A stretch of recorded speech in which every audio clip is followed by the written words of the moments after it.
Just got my hair cut. Sorry, guys. I know nobody's tuned in yet, but I just wanted to get a look at my haircut. Not too bad. A little bit short, but it'll grow, right? It'll grow, right?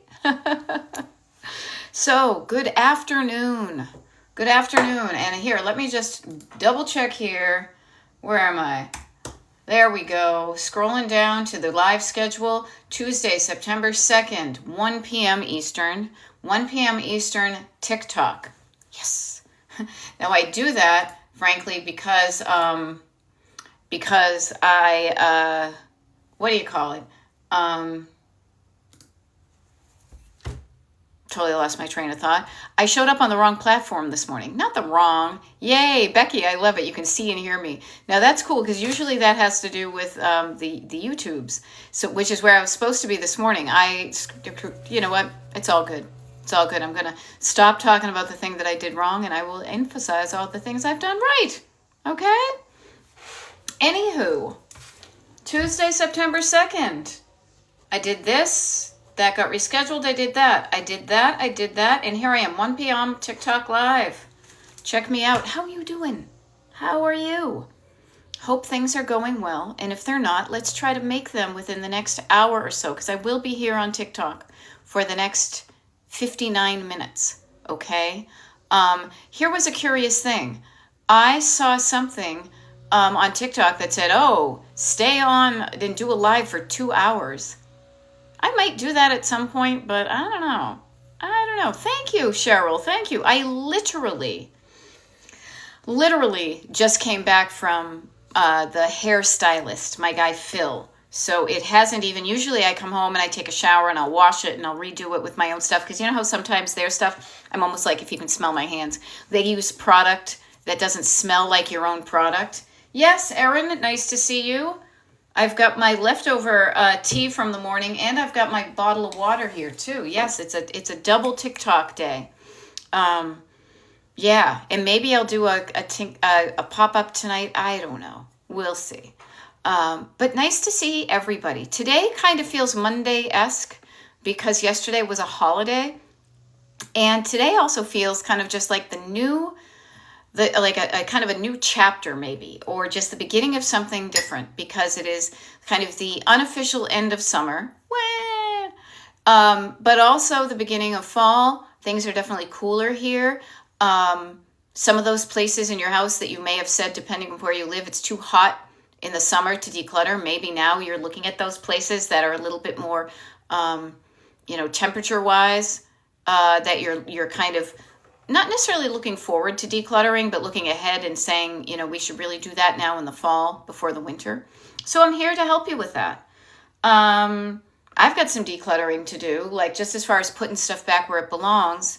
Just put it back where we belong, right? That's not going to happen for the next couple of days anyway, but I'm here to help you. I got my own stuff. I'm good. But in case we haven't met before, my name is Beth. I am a decluttering life coach. Decluttering your life, decluttering your home. If you need help with that, that's what I coach people on. And I do that. I sent out an email to the Destination Decluttered email group yesterday. And I was thinking about how this kind of back to school time makes you think of all the different ways you can learn stuff. And I realized, when I was walking around this morning, I was realizing that it's like one-on-one coaching is like a private tutor, and more of a public kind of open seminar or open classroom would be a TikTok live and the YouTube live that I do almost every day. So I offer to you. You can't coach with me now one-on-one because my calendar isn't open yet, but that will happen in the fall. But right now, you and I are live. Yay for being alive. Woohoo! You have access to me and the information I have to help you feel better about decluttering, solve some problems, get unstuck, have some fun. Take notes. Write stuff down that you hear that resonates with you. Pretend this is a class. Here's an interesting thing. Play this game. What if you paid $300? Why that? We're just playing. What if you paid $300 to attend this live event with me on Zoom. What would you do to get your money's worth out of it? So just think about that. The things we get for free, sometimes we don't appreciate, but if you paid for the same thing, you might approach it differently. Just throwing it out there to say, what would I do if I had paid $500? I'm just, I paid $500 to have group access to an expert on something I'm struggling with. I've got 55 minutes, and what would I want to get from that would make it feel like I got my money's worth? Okay? Just thinking about that. All right? Asking questions will usually help. Taking notes, stuff like that there. Nice to see you, Laura Gibbon Voorhees. And Leslie, I have a brand new, it's kind of still full, big old glass of water. So I wonder what the hydration word of the day will be. It might be down. It might be opposites. I haven't talked about opposites in a while, and I will offer to you that it's fun to find out what makes an ocean wave. Oh, there we go. Leslie, look at you. I'm literally at the beach, but brought pen and paper, note-taking time. All right, so I'm picturing Leslie on the beach. And here's what I'll offer to you, Leslie. This is what you should write down. I can watch this on a Zoom later. I can watch this on YouTube later. I am going to savor being on the beach while I can. Okay, so just think about that. Because this is why I loved getting my certification in life coaching, because I also want to remind you to make some room in your life, some space, just like you declutter to put stuff in your house. Declutter your schedule and your head and your activities to make sure that you are putting fun in there. Okay? So I hope this is fun for you, and that's great. And if it's fun for you and you feel like taking notes on the beach, that's fine. If you want to just listen, remember, you can always watch this recording after it's done and uploaded to the YouTube channel. But also, you have any questions, like Leslie, let's make this worth your while. You're taking your time from the beach. What can I help you with? Okay, what is something that you would like to write down to make it worth your while to have brought your notebook? You brought your notebook to the beach, right? Okay, you're in your shade. I love it. I'm a shade gal myself. Rena is saying, I'm feeling a little less stuck in my apartment after some decluttering over the weekend. Awesome. I love that. Feeling a little less stuck is a great feeling. I don't think anybody wants to feel stuck. Think about when you're not moving, that you can be planted somewhere, you can enjoy where you are, but not feel stuck where you are. Stuck means you can't move and you want to. So I love that you're feeling a little less stuck, and that decluttering of your apartment over the weekend had something to do with that. So notice the connection between feeling less stuck and decluttering. The more stuff you declutter, the more unstuck you will be, the more movement you will have in your life. You could pack up in a hot minute and move somewhere with fewer items if you so chose to do. I love this. Laura says, I was psyched this morning that tidying up the closet did not take long because I have decluttered there before. Yes, that is one of the great things. It's kind of like compounding interest or something. I don't know a better way to describe it. I love that you're decluttering on the outside. Okay. What I will say is, when you declutter initially, it means the next declutter you do will not take as long as the first declutter. And it will do that. So the more you declutter, the shorter amount of time you spend decluttering. So you may think, oh, this is going to take forever. Yeah, but it's only the first one. It's almost like shoveling snow. I don't want to bring the snow, imagery to what we have, the precious warm days we have. And yet, when you go to shovel the first time, it makes it easier to shovel the second time. Okay? So yay. Alrighty. I love it. Bobby in Tampa is making progress inside and out, and I love the sea of unstuck. Ooh, I love that. Yeah, think about that. right? You're on the ocean and you're just not stuck. You're kind of floating around, you know? There we go. And yeah, AI, that's not what I meant to say, right? But the sea, I love that. You know, think about that. You're just kind of floating on top. You know, you're not stuck. You know, if you want to get into the shade or you want to get onto a little island, you could do that. But I'm here to help you get unstuck clutter-wise. I am, because clutter can make you stuck. We were talking about this earlier, thinking of moving from a home or an area that you don't connect with anymore, or maybe never did. It can be overwhelming to think of all the things that you own that may then make you give up on that dream of getting out of where you live.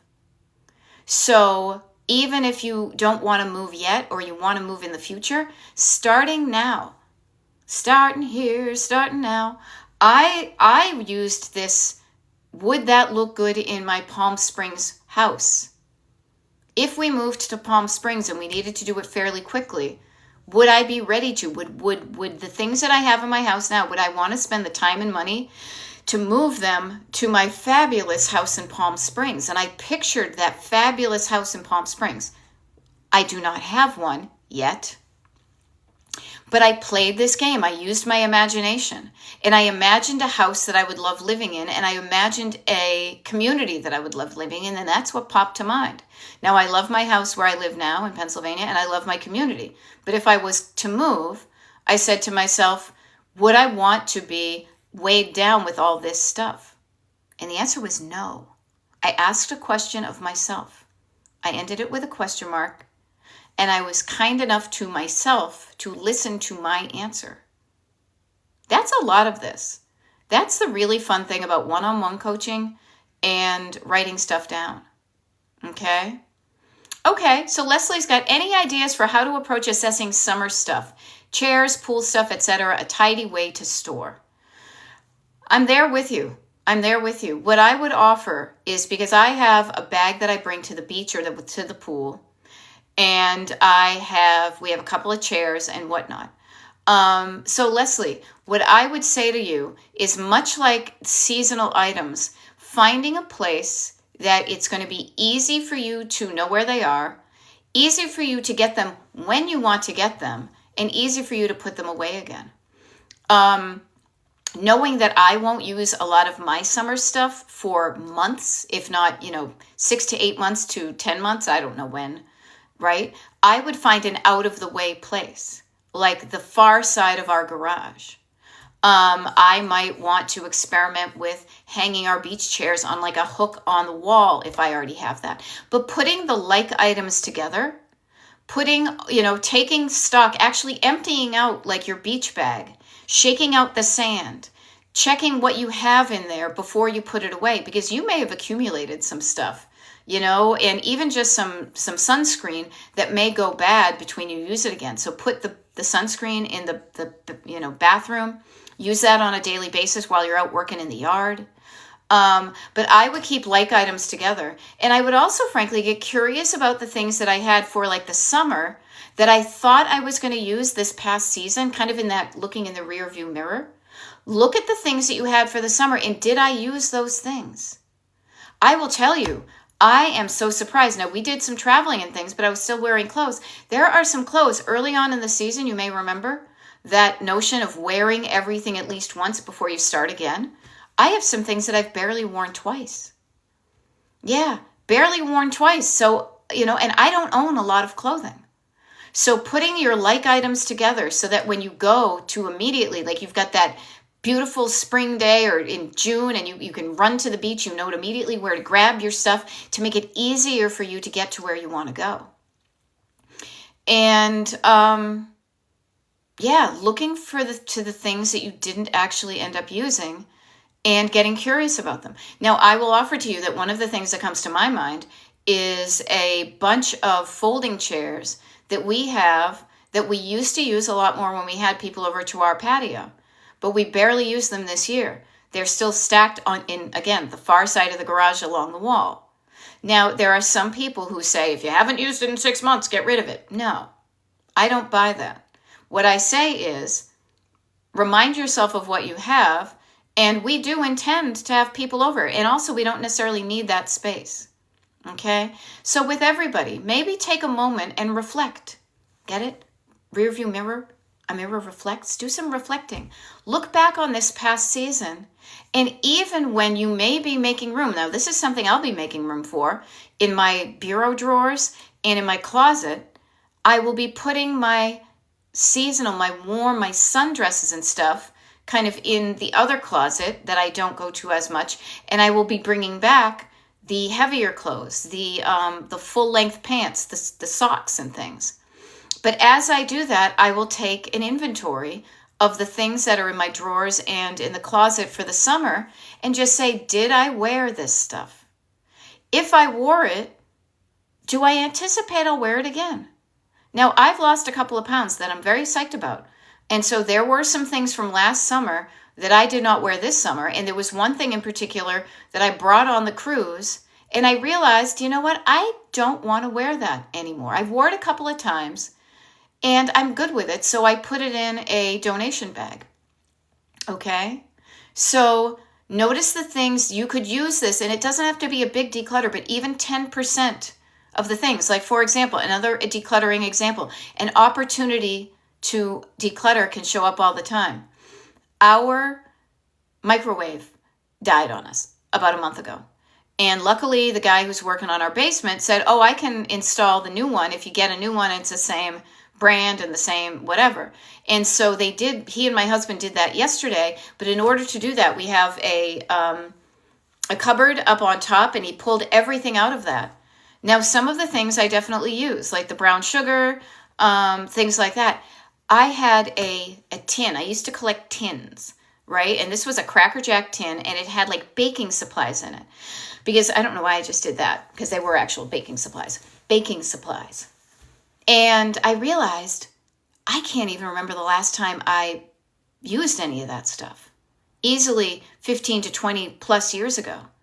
So before putting it back, because we had to empty out, I put those things aside, and I'm going to determine whether they're good to donate or maybe they're just decomposed so much that they go in the trash. Okay? So just use any opportunity to kind of cull the things that you realize you haven't used out. It doesn't have to be a major, the whole weekend we're going to declutter. It can be a little baby declutter, a micro declutter that can get you going. And also, often when you micro declutter, I just totally made up that phrase right now. When you do a little smidgy widgerson of decluttering, it often does not wake up the giant, the ghost, the dragon, the backseat driver. Wait, what are you doing? You can't get rid of that. If you do it a little bit at a time, they may not even notice. And you feel good about what you're getting rid of. So just something to think about. Now, SC Native says, I had a yard sale yesterday. I remember that. Didn't make much, but made enough to pay yard man and took the rest to the thrift. So notice when you think one of the ways to remove the clutter from your home is to have a yard sale to sell the stuff. Now, I have sold, I have thrifted, I have given away. I've done it all, people. I've done it all. And what I want to offer to you is remember when, if you decide to sell, that the way you want to declutter is to make some money from your clutter, two things to remember. One is, as SC Native just said, you probably will not make as much money as you hope. You may. I do not know your stuff or your area. There's a strong possibility that you may not make as much money as your effort was worth. Okay? So I will offer to you, just know that. But also, in the concept of destination decluttered, right? Keep your eye on the prize. And I love that you did that. You did make some money, but then you took the rest of it to the thrift. So you did declutter. You had your eyes on the prize of, I no longer want these items. How can I easily get them out of my home? So remember, the destination is not make a lot of money from my stuff, because then you're in a business. Your true destination is to get the stuff out of your house. And if you decide to take a detour and sell some things, know that that will take longer than if you just donate stuff. Now, Gen X Debbie says, that's what I'm doing. Found a purse I forgot I had. The material was too hard for me, so I gave it away. Yeah, notice that you can become more aware of, and I hope you are. I hope everybody here, no matter how old you are becoming aware and more aware of what you like and what you don't. That you say, I know I don't like that, so I'm not even going to try it. Yeah. Now, Mickey says, I cannot get myself to throw away things I think others may be able to use. And I say to you, Mickey, then don't throw them away, you silly goose. No, donate things that if you have things you think, and I'm just kind of rephrasing what you wrote here to get it right. If you think you have things you think others may be able to use, then do not throw them in the trash. Donate them. Yeah, I do that. I've tried to throw away literally trash very little. And where I live, it is very convenient for me to donate things all over the place. I hope it is for you too, Mickey. Okay? But what I will offer to everybody here is, yes, there we go. Laura Gibbon Voorhees, right here. High five, lady, because we did the same thing. Discover the magic of the free sign at the end of your driveway, if you're able to do that.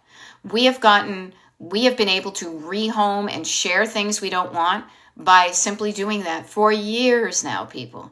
We are running out of stuff to donate, which is great, or to thrift, because we're not replenishing our clutter. We used to thrift a lot, so we had a lot of stuff. There are many ways that once you make the decision, let's even back up a step in this process of decluttering. Once you make the decision that you don't want something, trust that, and people are showing up. Kara's Garden, nice to see you. And Debbie is saying, I use a Buy Nothing Facebook group, and so does Kara. Buy Nothing Facebook, free sign, donation place. Trust that when you have made the decision in your head and in your heart that you do not want this item and you want to let it go, that there will be a good place for you to easily let it go to. Okay? But let's back up a step, because really the decluttering happens after that. The decluttering is the decision making. What is this item? Question mark. Question what? Answer nothing? I think that was an album title. Regardless.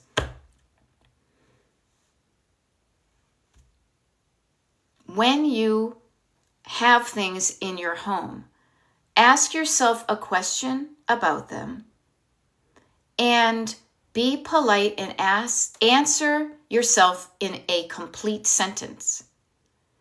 This is the great thing about when I do one-on-one coaching, is that in order to communicate with other people, we often need to give context and story in complete sentences so we can better understand what the other person is saying. Notice how I'm trying to do that right now. When we keep our thoughts in our head, we rarely complete sentences. Things kind of start and then they drift off. I don't know why I can't keep it. I just can't, and whatever. I can't get rid of that because I don't know. And you don't allow yourself to answer. What if you did know? That's a big thing in the coaching world. What if you did know? So I just offer to you, listen to yourself. Do not be afraid to listen to yourself. Fear of listening to yourself is going to stop you from gaining the insights that will uncover. Pardon me, I just got my hair cut, got hair in my eyes. But listening to yourself, trusting that it's not scary to listen to yourself. Notice that if you think it's scary to listen to your answers, that fear has shown up. And you know what fear is? I feel like it's like an Agatha Christie novel. Fear was the backseat driver, right? So when you're not doing something, look for the fear. And yeah. And notice what you're afraid of. And write it down. And you probably, if you have a backseat driver like I do, they can be a real pain in the butt. They can be painful. They can say mean things to you. Because your backseat driver, the voice in your head, that is the negative self-talk that discourages you, takes away your courage, doesn't add to your courage, slows you down, stops you, is going to do anything in its power to stop you from changing. because it likes you just the way you are. This also happens in the real world too. Look at the people who are trying to get you to be paralyzed with fear because of, oh my gosh, like South Station is so scary and Chicago is, and LA. All places that I love and I would go in a heartbeat alone as a woman and not worry about what was going on. But I digress. Fear keeps you stuck. Yes. And Kara is saying, and this is good, a kind of sobering moment. Best friend's BFF's dad fell down the cellar stairs. Serious TBI and an unsure future. A life interrupted gives me pause. Yeah. It's paralyzing, but it has me thinking about me and my garden and my stuff. Yeah. So notice, when you see things happening to other people, that could happen to you too. You could fall down your cellar stairs, even if you don't call your cellar the cellar. You call it the basement, okay? If your life gets interrupted, live before you die. But none of us know when unforeseen things will happen. So start your decluttering sooner rather than later. And as Leslie says, it sure puts things into perspective. It really does. It really does. Clutter weighs on everybody. Clutter weighs down families. Clutter weighs down friends. Clutter is heavy.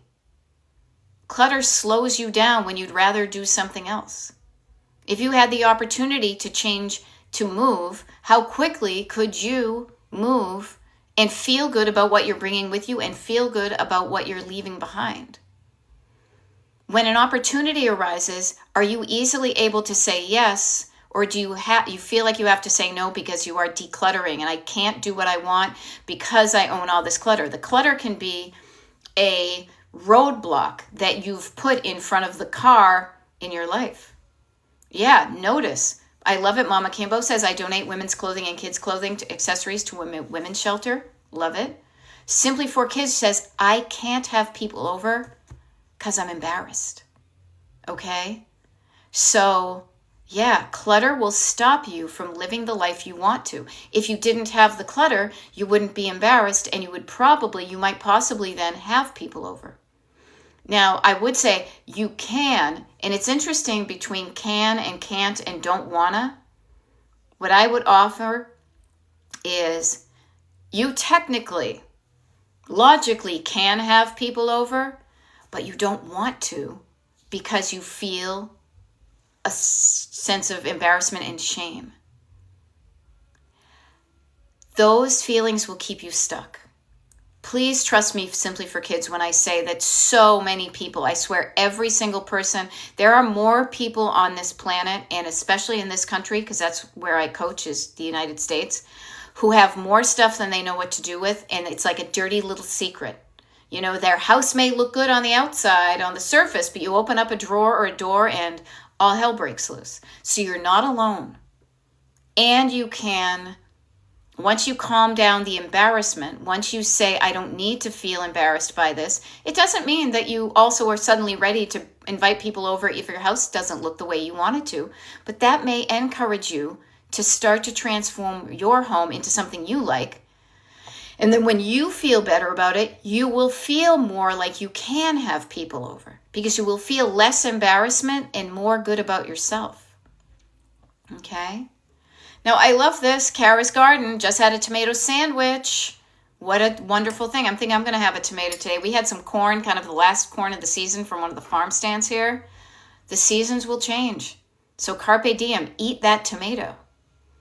I love this. Debbie says, for some reason, we have 9 sleeping bags. Notice how things can randomly accumulate. We are keeping 2, and the rest are going to a homeless encampment.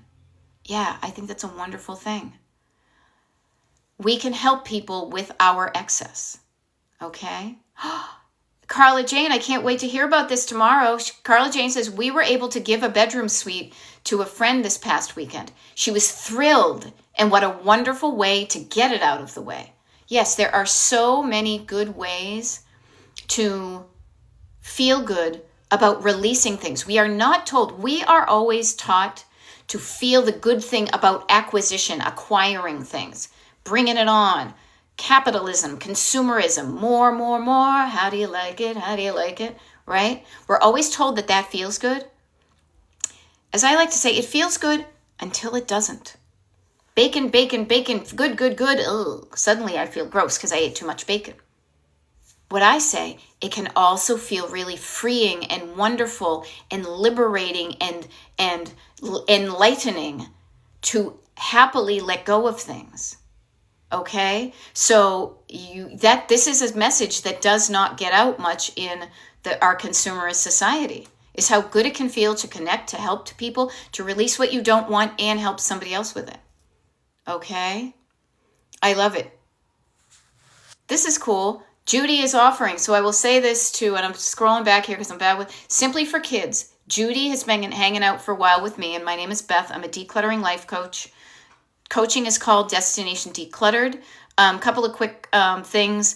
There's a mailing list group if you want to join that. That's free. But Judy at destinationdecluttered.com/join if you want to join that. We do declutter parties. I do these TikToks. You get an access to the schedule of when I do TikTok lives and YouTube lives. So if you're new here, I show up quite often, except for when I don't, but you'll know when I'm not going to show up because I tell you on the schedule. Now, Judy's been hanging out with us for a while, and she has saying it has felt so much better that people can say they are going to stop by and things look okay. Judy has decluttered along by showing up on these TikTok lives and the YouTube lives and all that, and she is feeling better now when people say they're going to stop by because she has decluttered. So you can do that too. And she says, I feel some simple straightening habits have made a big difference. Okay? I love that. I love that. Yes, because habits keep you a certain way. So change your habits, change your life. Somebody made that up. I didn't, but it's true. It's true. If we are creatures of habit, what are the habits you have? I have the habit of scrolling on my phone when I wake up in the morning. Does that help or hurt? Meh, I think it's okay. I have gotten into the habit of taking a morning walk. Does that help? Yeah, it helps. I have the habit sometimes of having one too many cocktails. It doesn't help me so much. Notice the habits you have. Embrace and reinforce the ones that keep you living the life you want to live, and find out ways to dismantle the ones that don't. Yay! Yay! Oh, that's right. You know what, Carla Jane, you're right. You're right. I'm sorry. Carla Jane. I remember that, actually. I will see you next week, right? Is that it? Yes. Thank you for reminding me, and rock on. Yes, and I know, but you know what? I am so proud of you. Carla and I do one-on-one coaching. She's going through stuff. You have court mediation tomorrow. I am there with you in spirit like nobody's business, okay? I am right there next to you, okay? So good stuff. Good stuff, hun. Yes, and I can't wait to catch up. All right. LBD, nice to see you. Judy is dropping off 2 big bags of clothing to schools to help out our migrant families, and it feels good to help. Yeah, I love that. That is so wonderful. That is so wonderful. Yep. Adina, yes, I have been off the digital grid. That's what I call it, for about 2 weeks, but I'm showing up more, and I will be showing up a lot more this fall because my husband's going on tour, and I'm going to have more time to devote to my stuff without hopping on the road with him. But yeah, so Adina, and anybody here, again, if you like what you're hearing and you want to engage in these conversations on TikTok Live or YouTube Lives, make sure you're part of the email club, the email group. It's a real low-key thing. I use it to be able to share stuff with you, like when I'm going to be around and when I'm not. So it's fun sometimes to come across something. It's even better to know that something's going to be there when you want it, huh? And that's what the schedule is. So if you are interested in that, destinationdecluttered.com, you can sign up for the mailing list, and you get access to a secret page on the internet that shows you where where I'm going to be, the schedule. Okay. So good stuff, people. Good stuff. Alrighty. So what I would say to you, and I will say to everybody, Carla Jane says, please pray. Everybody pray for Carla. She's going through a divorce. That can be tough. Okay. Keep your eyes on the prize. Keep your eyes on the prize, Carla. And what I would do, and this is just like when we coach, and I say this to everybody, What do you want the outcome to be? What are the things that are important for you to happen during this portion? And write that stuff down, because it's going to be your shopping list to make sure those things are done. Okay? Okay, let's all send Carla good vibes today and tomorrow, because that can be tough stuff. He may have a barracuda as an attorney, but you've got this crew. You've got me. Okay? You've got us. And we are all loving on you big time, and we are going to help you get whatever you want. Okay? There we go. I want to be free. Right? Yes, I want to be free. But also, if you can get some money off of him, why the hell not? Right? Yeah. It's a shopping list. Keep yourself focused on what you want, and it's easier to get what you write down. I write stuff down all the time, but I will share this with you. I have a few specific places I write it down, so when I go to find these things, I can find those notes. Okay? And here's a fun thing too. I will offer. I'm just saying this, and I'm making stuff up as I go along. Okay? I know, and this is going to be me speaking specifically to a subset of people that there may be. We have a Pen Pal Club as part of the Destination Decluttered email group. There's a subset of people that have shared their email addresses with each other. I don't know if anybody else is on the Pen Pal Club right now, but I know that Carla is. How cool would it be if you Pen Pal people sent an email to Carla tomorrow to give her encouragement about what she's going through? How cool would that be? I will do it myself because I have access to all your emails. But if you are in the Pen Pal Club, you have Carla's email address. And it would be a nice surprise when I'm saying this public. But you can email her.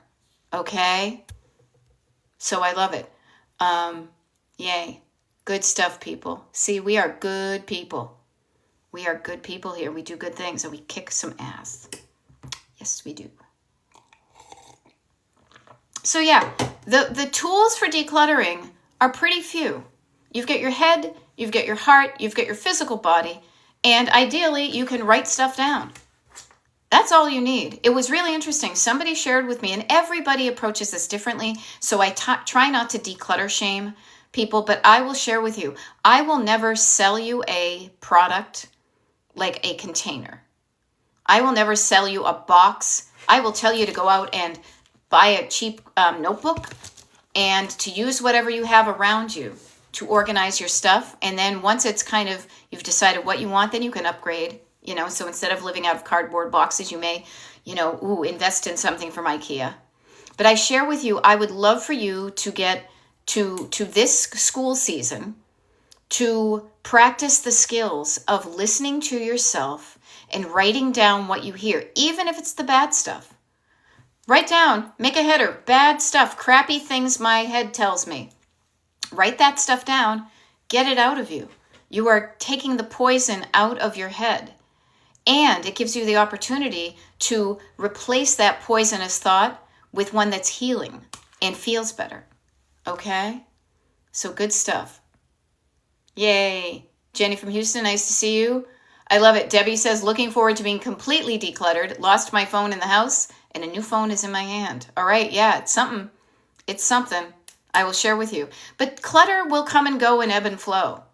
But the neat thing is cluttered is a state of like quantity of items in your home, but also where those items are placed. So even if you don't have a lot of stuff, you can still be cluttered when you have it all over the place. Now, depending upon how neat you want things, that's completely up to you. Okay? Yeah. Yeah.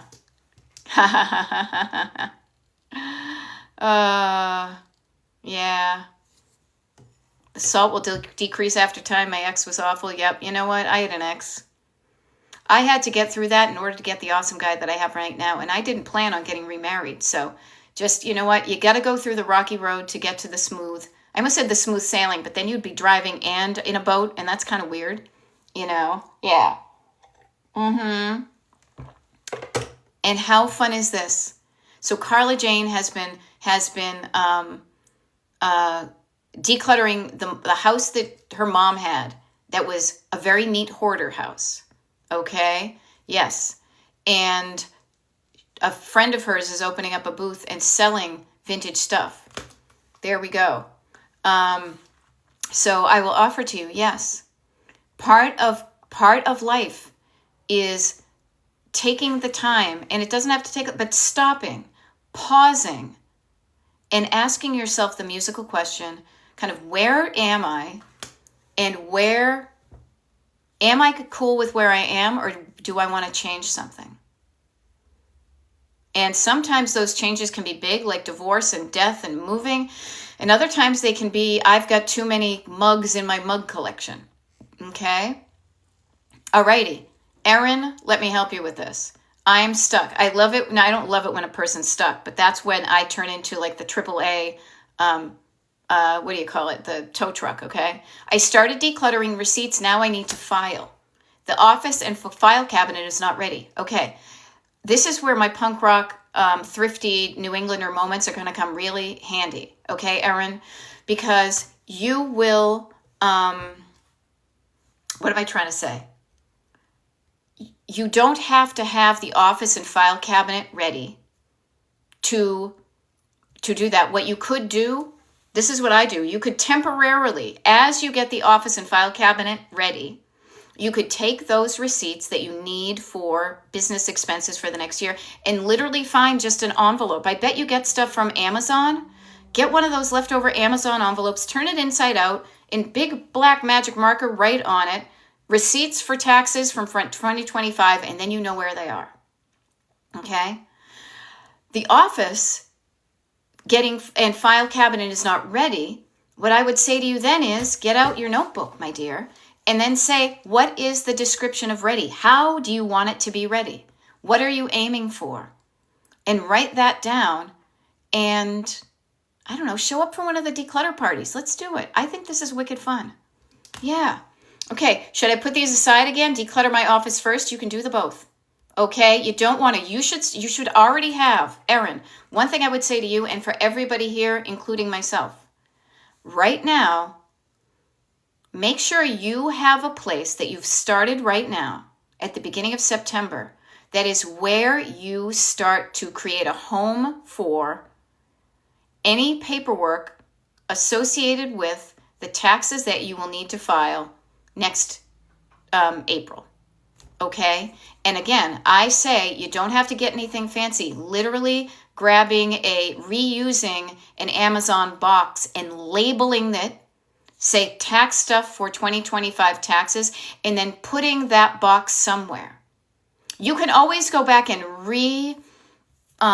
organize it and get more detaily, but for now, that big category, if you put it somewhere in a box or something and you know where it is, then you don't have to worry about it. And then as you are decluttering your office, you can put things in there for it. All right? So, yeah. And I would just put them aside, but be mindful about it. Label it, and so you know where it is. And then, yes, and then ask yourself when you're decluttering the office, why am I keeping this shit? And when you say that to yourself, listen for the answer. Listen for the answer. Okay? Yeah. Now, I love it. Laura Gibbon Voorhees is saying, when Hubs and I decluttered our work table yesterday, I was proud that I ditched a whole bunch of papers from the doctor's office that I didn't need. Because I asked myself, do I really need this? And she listened to herself, and the answer from inside was no, I don't need it. Okay, wonderful. Now, Carla, we were talking, I love it. We go from the shallow end of the pool to the deep end. Carla's saying, I'm going to purchase my headstone when this is all over with my maiden name I am going back to. I'm literally happy about it. I love that. I love that that's making you happy. Yeah, I got married the first time. I changed my name to his name. I'll never do that again. And now I have my own name, and I don't plan on having, my husband and I have talked about this, I don't plan on having a headstone. I'm going to be cremated and, I don't know, my ashes put somewhere. The world is my headstone. When you travel around the world, I want you to think of me. All right? Yeah. So Adina, this is so you're saying, is your notebook for your wants? Your notebook is your gateway to everything. Okay? And there you go. Kara is going to open up her notebook and make a list of me stuff. So your notebook, this is one of the great things I will say. Now, this is one that's a little bit, so you can make it anything you want. That's why I don't want to be telling people to get like a fancy planner or anything. You get yourself a 50-cent notebook and you can do anything you want. It's like choose your own adventure. So if the Post-it notes work, use that. You might also find, I like to have one place where I know I can go find my notes. It's typically a notebook or online. I have a place where I keep my notes. But I say to you, it can be anything you want. So if you want to make a list of your wants, open up your notebook and say, here's a list of things I want, and write it down. Another page could be the opposite, things I no longer want, and you write it down. Kara's notebook is going to say, here's a list of me stuff. And checking in with yourself about that. Okay? So, yeah. And notice Kara. Kara's saying, I've been in support mode since this accident. Today hasn't been good. Going to make a list of me stuff. If any of you are in a role where you are a caretaker, you are supporting somebody else, it is imperative that you also take care of yourself while you're doing this. Okay? So I love that. So I'm glad, Kara, you're taking the time to do that. Okay? There we go. Mama Kimbo, I love it. I put an empty Amazon box in each room. I fill it and donate it ASAP. Love it. She also got a burn barrel on Facebook. 35 years of paper to burn. So excited. You know? Phoebe Buffay buried alive. I strangely, it's a pop culture reference I don't know, but I believe, isn't Phoebe from Friends? There we go. Anastasia says, I finally wrote down all my bills paid each one, and check it off. Yeah. Oops. Hit the wrong thing. Bobby says, I find Post-it notes create more clutter. I have resisted, but I'm finally going to the notebook plan. Yes, that's one of the reasons I don't have a lot of Post-it notes around me, because I find them to be visually cluttered. But what I would do sometimes is I would take a piece of paper and I would write the things on Post-it notes and put the Post-it notes in my book. Yeah. And there we go. Yes, and Adina is clarifying, saying, I use them to put on papers I've clipped together for organizing later. Yes, so using them as a way to label, to label something so you know what it is. Yeah. Now that's interesting. Adina, what I will offer to you is this. Notice terrifying is a fear word. I'm terrified. I'm slightly terrified to have a notebook. I have no idea why. Because a notebook can be overwhelming. A notebook is a bunch of pages, and you can say you can do anything you want with it. That can be overwhelming. So I just say, start with one page. Start with one page and just write the header on it and then walk away from it. And then if something comes up, write it down on that page. Baby steps your way into it. You know? Baby steps your way into it. Okay? Yeah, the notebook is accountability, says some people. Yeah. And I love it. I love that. Yeah, it really is a choose your own adventure, because I will always go back to, and this is why I'm a decluttering life coach. And what I will say is, decluttering is not just the physical act of moving things out of your home. It starts way before that with the simple question, what do I want? And we are not encouraged, especially as women, to ask that question or give yourself time and space to answer it. And I am here to help you get the time and space to answer that question. And it can be big and it can be little. What do I want to eat for lunch today? What do I want to do before I die? And all the things in between. Write them all down. Whenever they come up, I want that. Write it down. It can help you get it. Yeah. Now, Cynthia is saying, I struggle because of my health. I have lupus and many other autoimmune conditions, pain and fatigue. I'm so sorry to hear that, hon. What I will offer to you is my very first step in anything I always, when I'm doing kind of like the steps of coaching, is to take care of your physical body. So make sure you're doing all you can to get this machine that pretty much carries your soul around the world, which is your body. It's like a robot, and your soul is the one behind the scenes, moving the legs and the arms and stuff and turning the head. It sounds like the beginning of Severance, doesn't it? Crazy. But what I say is a lot of decluttering starts in your head and your heart before you're ever moving your body. And you can write down things. You can write down the things you want moved physically that you can't, and then perhaps enlist other people to help you with this. Okay? Alrighty.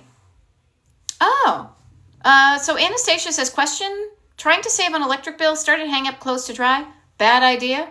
Is it a bad idea? I don't know. So yeah, I am a lot about, and this is why I always try to remind people, I am a decluttering life coach. And so to me, when you jump right into, here's what you do to move your body and move this stuff, it forgets that some of us have a really hard time even getting to the moving of the body stage or knowing what to do. So that's why I start kind of earlier on in the process, and I will reassure you. I say hanging and not putting it away. Yeah. And I will offer to you this. I'll offer you a bunch of things, and you can choose what you like. You don't have to take any of it. But decluttering is really decision-making. I love how they kind of rhyme. Decluttering is decision-making. Leslie, if you're on the beach and you're writing stuff down, I would write that one down. Because decision-making and your decision-making muscle, your decision-making pathway in your brain gets stronger with every decision you make. And you know this because some of us make so many decisions that at a certain point, kind of like, trying to go like this, you do enough of these and then the muscle gets tired, right? Macho man, right? So your decluttering muscle will get tired, but each time you use it, you get stronger. And you will grow your decision-making muscle so you're not afraid to make decisions anymore. And you can do this. You can do this. Okay? Kara, I love that you're helping Cynthia. Judy, notice this. Judy says, growing up, back in the day, my mom always said, people have it worse. Stop thinking about yourself. Yeah. Now it feels selfish doing things for yourself. Just because your mom said it doesn't mean it's true. Yes, there are people who have it worse, but you feeling worse doesn't make their lives any easier. No. How does you being a martyr, and I'm not saying like that in a bad way, but how does you treating your life crappy make anybody whose life is worse any better? This is something we've all been taught, especially women. Okay? Especially women have been taught it is greedy. It is selfish. Look at that selfish bitch. She's laying on the beach. She's not taking care of children. We are taught to be caretakers and take care of your family and take care of your husband and take care of the house. And there's a certain amount to any of that. But there's also taking care of you. Yeah. So I will offer to you, you can take care of people better if you choose to by taking care of yourself first. Okay? Yeah. And there is only one of you. And you will show up better for other people if you want to show up for other people at all. You will show up better when you take care of yourself. You'll be less snappy. You will be less crabby. You will be more tolerant. You will be more patient when you are feeling better about what you're doing and how you're doing it. So this is why I show up. It's not just, let's make our houses look nice and neat and tidy. I like a tidy house, nobody's business.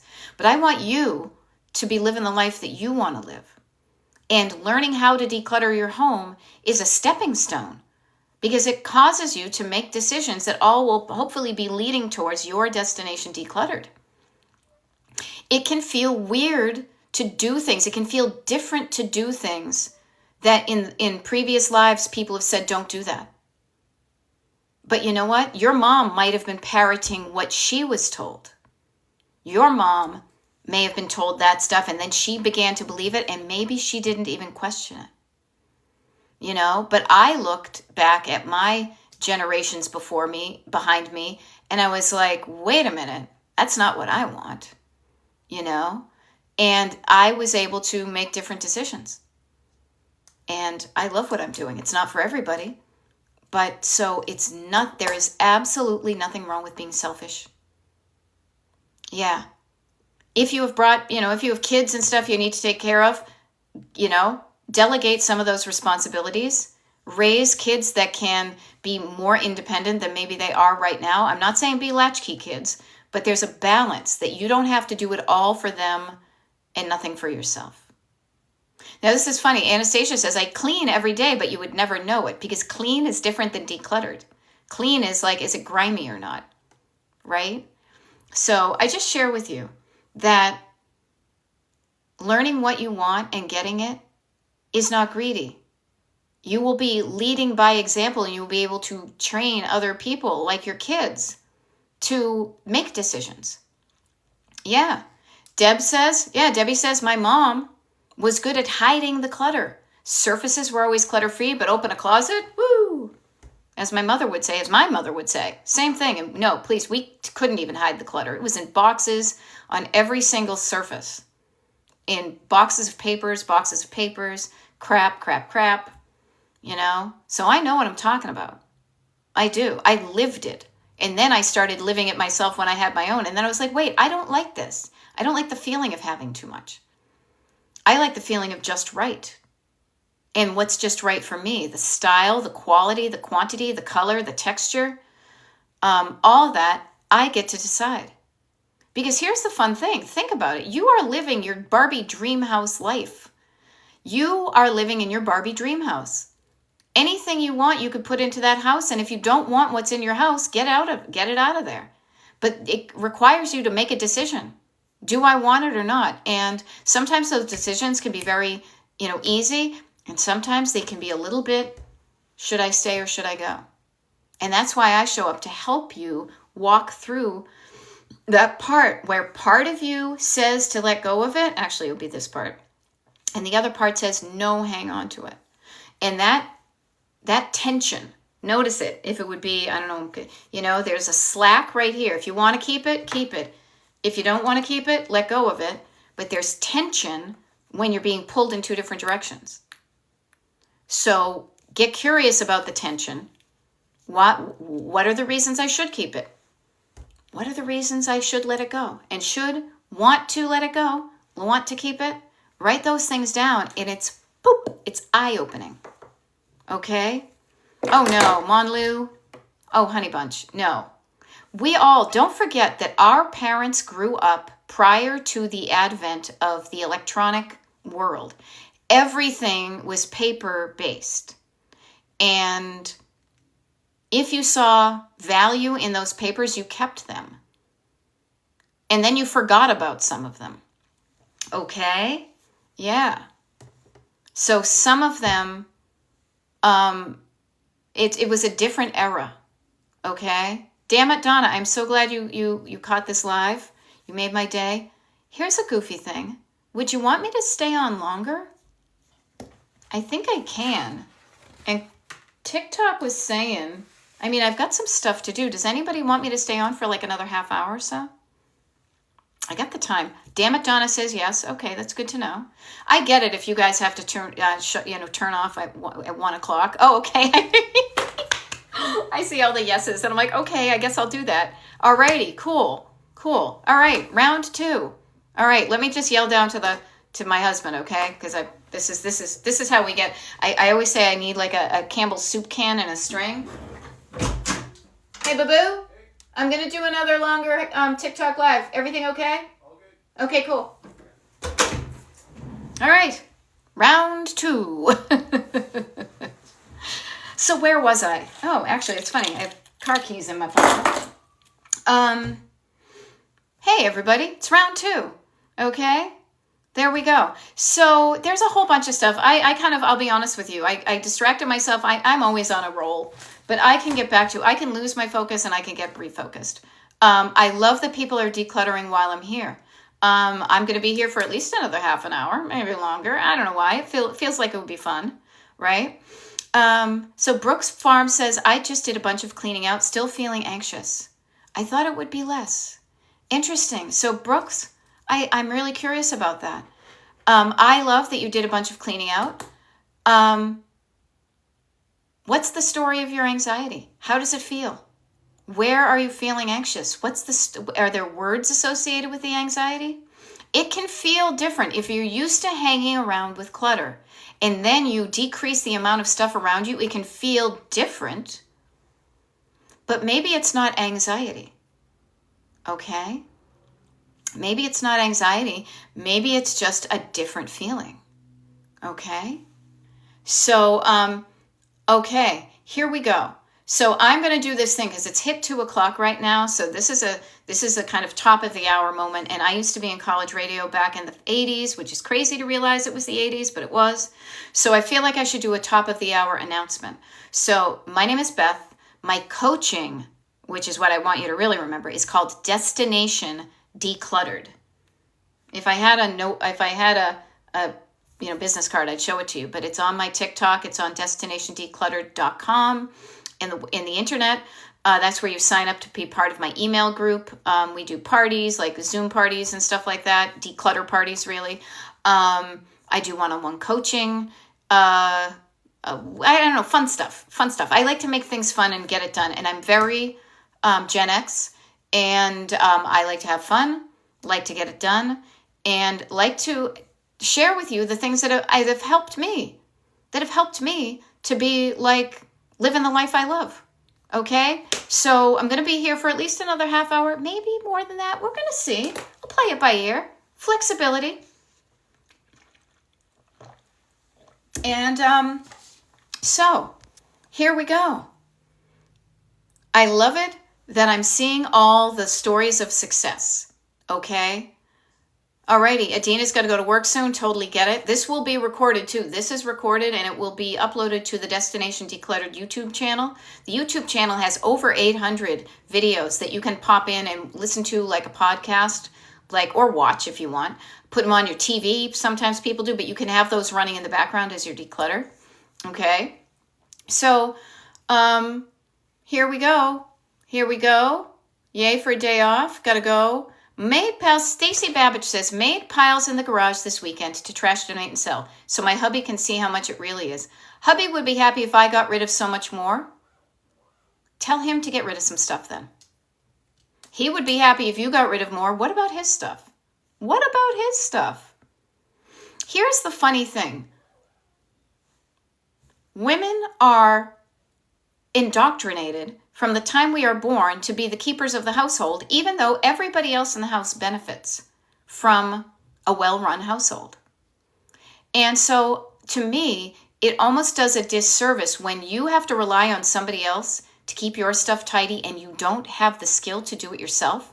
That's a missed opportunity to become a more independent and fully adult.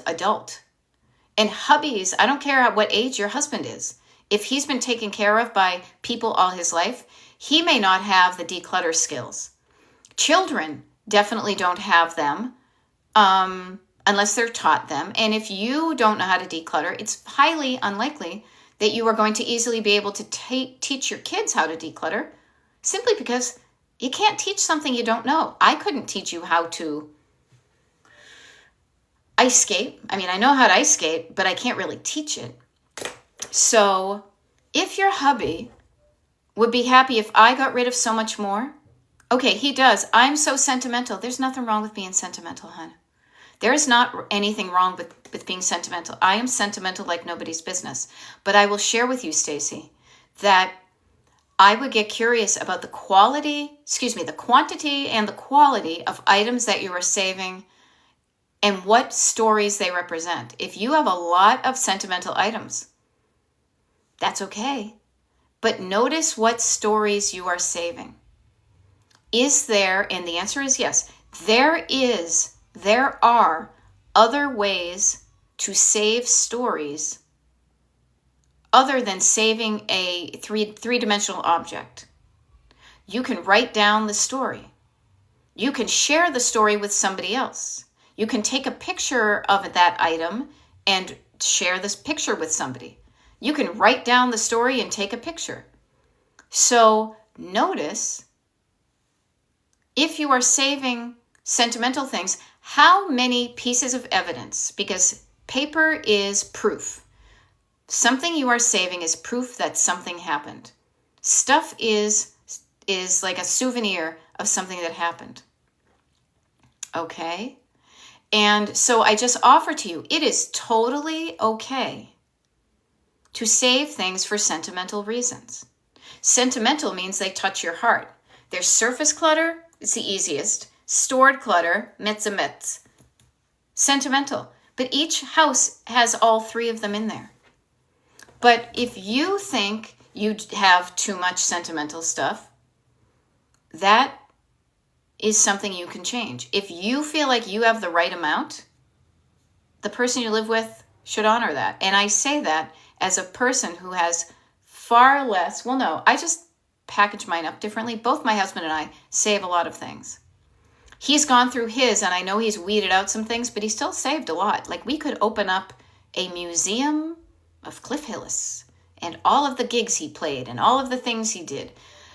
But it's okay to save things that are sentimental, but ask yourself why you are saving them and be okay with that. Or maybe you could decrease it, you know?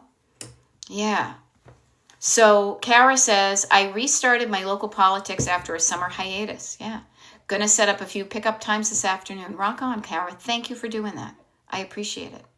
Now, Mama Kimbo says, when both my husbands passed, we have so much stored in our garage. It's all for him to do, but I'm boxing up some sentimental items to see if I miss them or if my grown kids want or they're gone. Yeah. Yeah. So, Stacy, I will offer this to you too. I have sentimental things that I need to go through myself. And thinking, if you have a big totes filled, notice where overwhelm can creep in. Overwhelm just crept into your reason why you are not going to go through that stuff, because you have multiple big totes filled. I need to go through them, but I don't have the time, right? You could start with one tote, and you could start with a timer and give yourself 20 minutes and just get started. You don't have to finish the tote. You don't have to do more than one. You could do a fraction of it. What I will say to you and for everybody too is the sentimental decluttering oftentimes takes more time and emotional energy. So that's another good reason to use a timer. Time for timer. Use the one on your phone. Use a kitchen timer. Actually, sometimes I use the timer in the kitchen because it forces me to get up and get away from what I'm doing so I can shut it off, and that can help me kind of reset. Okay. Time is often the excuse that people use, or the reason people say why they are cluttered. I don't have the time to declutter. And I want to say to you, I get that. And I don't know your schedule, and I will respect that you are being honest with yourself about the amount of time that you have to declutter. Yeah, so Brooke says, I think I probably overdid it with the decluttering and now emotionally exhausted. Good to learn. Take a rest. Back away from it. Heal those decision-making muscles that you probably stretched and exhausted. It's like running a marathon. Okay? So give yourself time to not do it and do something else. Start with, go back up, especially sentimental items. Sentimental to me is always the deep end of the pool. The middle part is your stored clutter. And then the shallow end of the pool will always be like the surface level stuff. After making so many decisions and living the stories, that's the thing. Have you ever sat down and started looking at pictures and going through sentimental stuff, and then your body and your brain thinks you're back in that day? You have time traveled back to the 1980s with your wacky haircuts and your high school friends. Then after living with them, it's like, it is like severance. You're like, whoa, I'm really in 2025. Suddenly I'm not that person with the spiky hair. I'm the person with the spiky hair and wrinkles, right? It can be tiring to do that, but that shouldn't stop you from at least trying to do it. You have saved sentimental items so you do not forget stories. But if you never play with your toys, if you never go through your sentimental items, you may have forgotten many of those stories. So play with those toys and ask yourself, do I still need to remember this? Is that story still living on in my heart, or is it okay that I don't remember where I had dinner in New York City that one time we went up for a show? Do I really need to keep that? Now, I say this because, frankly, here, check this out. I'm going to see if I can turn my phone without turning. Right there, do you see? See all those boxes? See all those boxes? That's literally 30, 40 years worth of sentimental items for me. I was in the habit of every year starting a new box and putting anything sentimental in it because I wanted to prove to myself that I had what I called evidence of a life well lived. Here's evidence. This is paper proof that I did cool things and I had fun. And so even if it was just to myself, I was proving to myself that I was living a good life. And if anybody else was going through my stuff after I was dead, they would know it too. Now, the cool thing is that the people that would probably be going through my stuff are my sisters, my nieces and nephew. They hopefully already know what a kick-ass life I have. So they don't need the paper, and I don't necessarily need to keep it from them, but it might for them, but it could be fun. Yeah. And so I say to you, what is the evidence? Like, we were talking about earlier about organizing your office. Paper is proof. Okay? Paper is proof that something happened. If you are saving an item, what story does it tell? This is proof that, and yeah, what is the evidence? When somebody looks at your stuff, what story would they cobble together? If they didn't know you, what is the story that they would tell themselves about you just based on what you have around your house? Just something to think about. Just something to think about. They would see what you liked, maybe what you didn't like. They don't know. Have you ever done that? You're like, I don't know. Is this good? Is this good or not? Rena spent the first hour of the live decluttering. Rock on. Now, yes, please take a break. Now I will stop and sit for the next half hour. Yeah, because decluttering, chunking it down is a big thing that I talk about. I talk about calming down your nervous system, writing down things, chunking down. Yeah. And I want to offer to you sitting down, slowing down, taking breaks. It's just like a road trip. You don't do it in one fell swoop. There's absolutely no way that you could start to declutter and then keep on going until you were decluttered. No, you have to stop and take breaks, So I just offer to you, take a break. Yeah, sit down, relax. You deserve a break today at McDonald's, right? Now, Let's Go Lex says, I think about how rude it is of me to leave my stuff in a condition for my kids to go through. And notice that can be a motivator for you to go through your stuff so they don't have to. I love that. And I want to add, Lex, it is rude of you to have your stuff in a condition for you to live in now. So do it also for yourself. Doing something for others is lovely. And do it for yourself. Make sure there's something in there for you. What's in it for me is that you get to live in a less cluttered home. What's in it for me is right now I can sit here knowing that there will be a fraction of the items that I had to deal with my parents or my great aunts and uncles and stuff than when I pass and somebody else has to deal with my stuff. Yeah. Seriously, everybody, please Remember to add yourself into the equation and not just do it for somebody else. Now, I love this. Erin says that her paperwork would be evidence. They'd say, oh my God, kids are expensive. I've heard. Doctors are expensive. I've heard. Ex-husbands can be expensive. Ex-husbands can be deadbeats. Yeah. So notice that. So evidence of all the money I spent on my kids. That could be, one of your piles to remind your kids, do you realize how much money I spent on you? Here's all the money I spent keeping my body healthy so I can be around long enough to enjoy this life.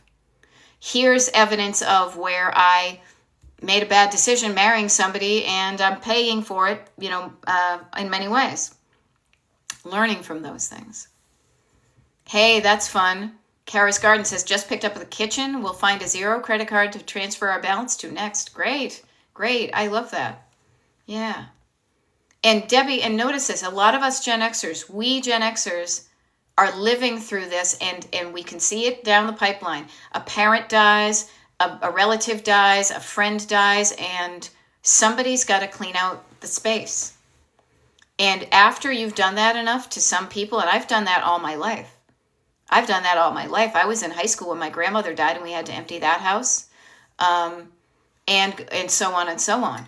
And not wanting to leave that quantity of responsibility to somebody else because we know how it feels. That's why we are trying to do the opposite of what was done to us. So that can be a great motivator. And putting yourself in the shoes of the people who kept all that stuff, they grew up, and I'm generalizing wildly here, but there's definitely an era of truth in this. That, think about it, it's 2025. I was born in 1966. My parents were born in the late 30s, early 40s. In the late 30s and early 40s, their parents were born, 20 or 30 years before that. So they grew up in a time in our country, 100 years ago, where people didn't have a lot of money. There was a Great Depression. There were some great wars. People got sick and there weren't, medicines to make them better. So there was a legit reason for people to be in that scarcity mode. Yes, totally going through the scarcity mode. If you are a Gen Xer, you were probably raised by generations of people who were still in fear of running out of food, who were fearful, like they showed it in, It's a Wonderful Life, of like a bank run, that they kept money under in random places in the house because they didn't trust that their money would still be in the bank because they remember what it was like with the stock market crash and all that type of stuff. Okay? So I offer to you to look at the broader context of when you pull out and you kind of see where we all are as generations, it gives you a better understanding of how you are the way you are. I get it now. I get why my parents, for the most part, I get why they were the way they were. Because I also look at my grandparents and the way they were. Yeah. And I will offer to you, you don't have to continue that way. That can be a family tradition that you let die out, like the appendix doesn't work in your body anymore, right? You can be the one to change the trajectory of your family by stopping the collecting and cluttering and starting living with more intentionalness, knowing that the clutter just compounds all sorts of problems. So you're not alone. You're not alone in this. And many of us are of the era of parents and friends and relatives and neighbors dropping. And many times we are left to clean up the mess. We don't want to be the mess makers. There we go. Yeah. So you're not alone. We can do this. And it's a wonderful skill. I will just share with you. I was thinking about it. The fact that decluttering is a life skill because it strengthens your decision-making muscle. Your decision-making muscle, when you have an answer that says, what do I want? and that you're better prepared because you've done that so often to come up with an answer. And sometimes, I'll be honest with you, the answer can be like, I do not care what you do. It is not important to me. Do whatever you feel is right, and feeling good about that. Been talking to my husband about stuff like that. And sometimes you do need short breaks from decision making. Decision making will tire out your brain. I bet you feel like, I don't know about you, but there are hours of the day where I feel sharp as a tack, and I feel like I can do things and it's easy. And at other hours of the day, as my friend Eric once says, I feel sharp as a balloon, right? And you're like, I can't even decide anything one more, and I'm going to scroll and I'm going to chill. So decluttering can tire out your brain and your body, but it's going to be a good kind of tiring. I love this. Much like Laura Given Voorhees is saying, finished my 2 sections of fence line of garden weeding, I chunked it down. Doing a chunk at a time will build your muscles. You cannot build a muscle by doing this like 24/7 because it will get tired. But you can do this for 10 minutes and then tomorrow do another 10 minutes. And this is me. Actually, I should probably, this, look, I'm, working on my, what do they call those? Bingo wings, right? Doing a little bit at a time over and over again will always be better than trying to cram it in all at once. Yeah. So here we are. It is the year 2025. We have electronic ways of getting information, of saving information, of retrieving information that the generations beforehand didn't. Yeah, bat wings. Somebody called it bingo wings once, right? I thought it was funny. Other generations did not have what we have in good ways and bad ways. It is so easy for us. There is such fast fashion and such trying to keep up with the Joneses nowadays that we have to be extra careful. Things are lower priced now than they have been a lot of times. And so we can easily get something really cheap and, fast fashion for your house. Little things you hang on the wall and spray paint with gold paint from Home Depot. So we live in a different world than our parents did. Our kids are living in a different world because our kids, and I'll pretend I'm a mom and I'll pretend my nieces and nephew are my kids. They see how clutter, they've probably grown up in your clutter. They have seen how the clutter is affecting you. And that's why I think many of the younger generation don't want any part of it because they don't see the joy it has brought you. They just see the weight it has weighted you down. Okay? Hannah is saying, if you don't mind, how long did it take you to do the bulk of your decluttering?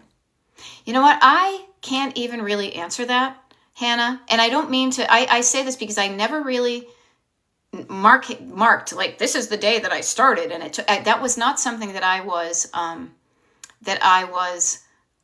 tracking. But I will say this.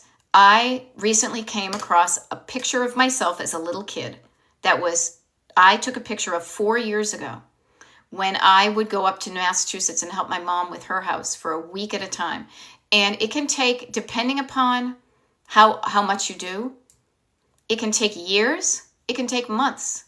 It depends on how much you have, how much time per day you spend on it, and how much time per day you don't.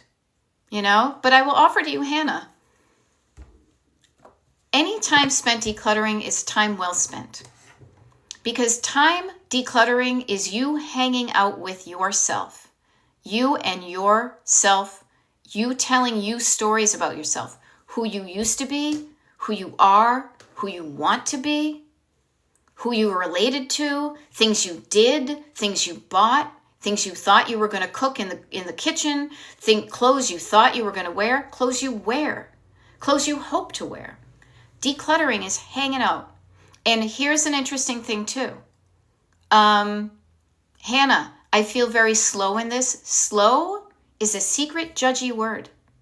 Slow is only slow compared to something else that is going in a different speed.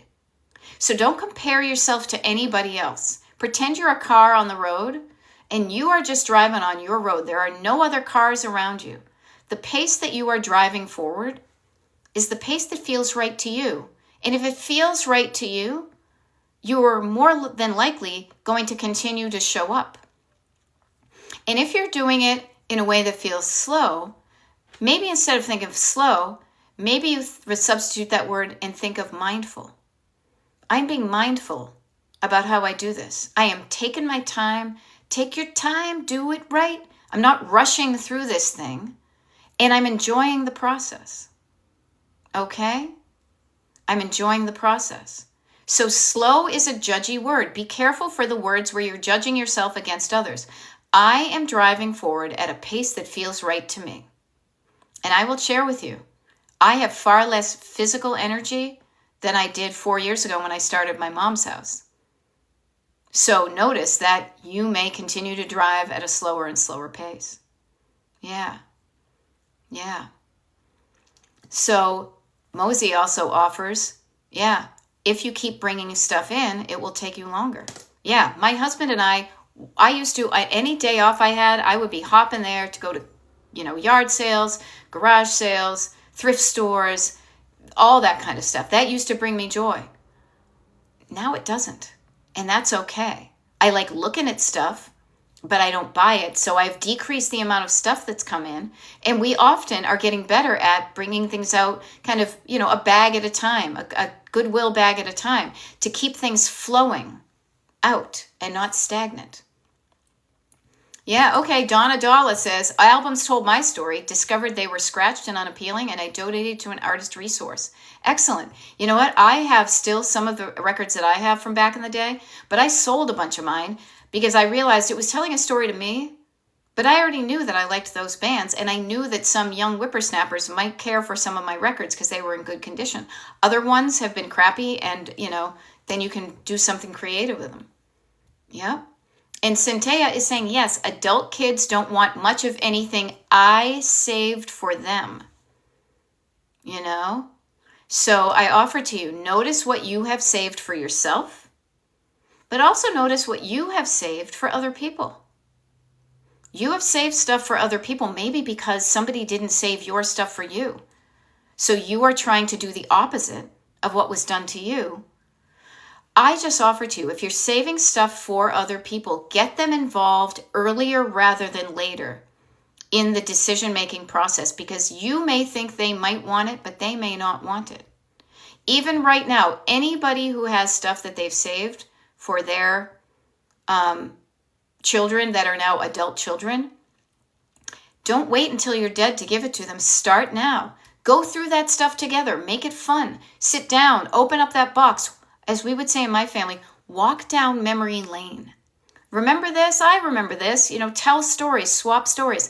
Make a good memory of going through that stuff, and be okay with them not wanting that stuff. Isn't it nice of you to have saved it? And notice how they can feel comfortable saying to you, thank you, but no, I don't want it. Because you probably have some stuff in your life, in your house, that you only have because you didn't feel confident enough, courageous enough to say thank you, but no, I don't want it. Notice that. The courage to say thank you for thinking of me, but no thank you. Yeah. Alrighty. And here's a good thing. Yeah, Okie teacher, we've been cleaning out your mom's house to move her to the retirement center. My husband tried to rush me on making decisions, and I told him to stop. Yeah. It is a big deal, and there's a lot of sentimentality and a lot of heart involved in what you're doing. Don't rush that stuff. If you rush that, if you start speeding through that at miles per hour that feels uncomfortable to you, you may have regrets later that you didn't drive through it and go through it slowly. Okay? Yeah. And Rena says, one thing I have definitely learned about myself is I can't be rushed. Yes, I'm the same way. And so's Taylor Dane, right? Don't rush me, right? Don't rush me. If anything, if you're on my bumper, I will start driving slower because I'm a Boston driver, right? Yeah. There we go. Good stuff. Good stuff. Okay? Yeah. And let's go, Lex. Notice I've gotten a lot stronger and kinder in telling my mom that I don't want her things. And your strength and your kindness you've gotten better at it by repetition, by realizing you can speak up for yourself for what you want and change the dynamic right there. You know? Good stuff. Yeah, I never said no to my mom. Now, glam to be unique. I don't know where to start. I will offer this. I'll kind of paddle on over to the beginning of the coaching, right? And it's 2:30, and you know what? I'm just going to hang out. There was something on TikTok that said it would be cool if I hung out for 2 hours, so I'm just going to go for another half hour. Let me just check with my husband. Make sure nothing's happening. Boo-boo! I'm still going to do another half hour. Anything going on I need to know about? Nope. Not that I can think of. Okay, good. You want corn salad later on? Sure. Okay. Yeah. And when do you leave for rehearsal? Between 5:30 and 6. Okay, I'll see you before then. Okay. All right, love you, bye. Okay, yep. Here we are. Why the hell not? I've been away. So I will offer to you, Beth, Destination Decluttered. Destination, like a road trip, people. Destination Decluttered, because who doesn't want to get to Destination Decluttered? That's my coaching, destinationdecluttered on .com. Mailing list, one-on-one coaching, declutter parties, pen pals. Remember, pen pallers, send an email to Carla. I'm going to write it down so I won't forget it. Send an email to Carla. Mail of encouragement to Carla. Okay? So, somebody said, let me back up here. Yeah, more Beth. Yeah, it's the never-ending light. It will end because I am finding myself fading and I kind of have to tinkle, but I can hold it. It's like the Jerry Lewis telethon. What was I going to say? Somebody had things. Yep, I don't know where to start. Okay, I don't know where to start. What I want to offer to you is it kind of doesn't matter in your house where you start. There's many ways you can start. The more important thing is to learn how to get yourself started. So a couple of things that may help with this. Here's some precursor things. Before you start to declutter, before you start anything, make sure you feel good physically. So notice, I said I was going to start another half hour here. I did a scan. How am I feeling? A little bit on the tired side because I've been talking. It's almost like a filibuster. I do a scan down. Oh, my bladder's kind of getting full, but I can handle it. So I'm feeling good, okay physically. If I didn't feel okay physically, I would do something to make myself feel better. The next thing, though, is I would get my brain, I would get my nervous system out of overwhelm. Okay? Overwhelm is that you can hear it in people. I don't know where to start. There's so much. I'm so overwhelmed. They will literally say, I'm so overwhelmed. Overwhelm is a feeling and it can shut you down. But you can do something to change that. Okay? So calming down and chunking down, calming down your nervous system, quieting down the overwhelm. Just think over means over, down is the opposite. So I say to you, once you do that, also write down. Writing down is a great thing. So glam to be unique, knowing that there's no wrong answers, where would you like to start? What's a room that you would like to practice decluttering in that's going to feel better to you? Write that down. Kitchen maybe? I don't know. Anywhere you start, you're going to learn the process of decluttering. Sometimes people want to start in the high traffic areas. Other times people want to start in the places where they're not there a lot, so those places stay nice. You can start wherever you want, and there's really no perfect way to go about this. But the most important thing is starting. If you're overwhelmed and you think it's going to take too much time, chunk down the time. Start a timer and say, I'll just do it for 20 minutes and then I can stop. Okay? So there we go. Yeah. Are we sending something to Carla? Yeah, Carla tomorrow. She and I would usually coach together. And yeah, I might send something out. She's going through some mediation thing for her divorce tomorrow. And she said, he's got a barracuda, I believe she said, as a lawyer. So I thought the Pen Pal Club could all send her just emails of encouragements. Right. Okay. Yes. And you always say baby steps. Yes. I love it. Erin is tossing and filing, tossing and filing. I don't want this. I am going to keep this. So yay, keeping it up. Good stuff. Yeah. And starting small, chunking down. Okay. You can do this. You can do this because decluttering is getting better at practicing deciding what you want and what you don't want. And then when you decide you want it, you find a place for it that feels better than where it is now. When you don't want it, there's a way to what's a way I can easily get this out of my life? And then it's lather, rinse, repeat. So Anastasia says, my car is at the shop. They told me a half hour ago it's done. I want to stay here to learn. Okay, the cool thing is, Anastasia, is this is going to be a mega 2-hour file on YouTube. So this will be downloaded and uploaded to the YouTube. So I'm like 90 years old. If you want to go pick up your car, you won't miss a thing. But Anastasia, you're saying I want to stay here and learn. What is something you're curious about? What would you like to learn? If it was just you and me, what's something that you would like to learn more about declutter-wise or anything? Put it in the comments and I can help you with that. Okay? If you're enjoying what you're hearing, I'm just riffing, like a jazz cat. But I also love to help people with stuff they're specifically kind of struggling with, because that's where the real magic happens. I can talk about things in very general terms and you get a very general answer. But the more specific you can get, you chunk it down. What do I do with this? Or I don't know what to, but you do. Anything you think you don't know how to do, you can either learn or even just ask yourself, especially with those personal decisions. Anastasia says, now this is, why do I clean out clothes and bring more stuff in? Now, I will ask you, when you say bring more stuff in, is that more clothes or more other things other than clothes? Now, I don't have that answer, but you know what this neat thing is right here that's happening?